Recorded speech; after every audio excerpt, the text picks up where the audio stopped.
गेल्या 10 दिवसापासून आदरणीय आमचे संघर्ष योद्धा दीपक भाऊ बोराडे साहेब हे मुंबईमध्ये आझाद मैदानामध्ये आमरण उपोषण करत आहे. त्यांची दिवसेंदिवस तब्येत त्यांची हलावत चाललेली आहे. तरी या युतीच्या सरकारनं यांनी कुठल्याही प्रकारची दखल न घेता, या उपोषणाचा गांभीर्य न घेता, या उपोषणाकडं कुठल्याही पॉझिटिव्ह विचार न करता या फक्त धनगर समाजाचा वापर केला जातो आहे.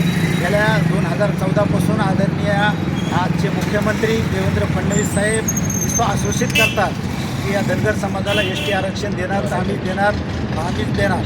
त्या फक्त धनगर समाजाचा वापर करून धनगर समाजाला फसवलं जातं.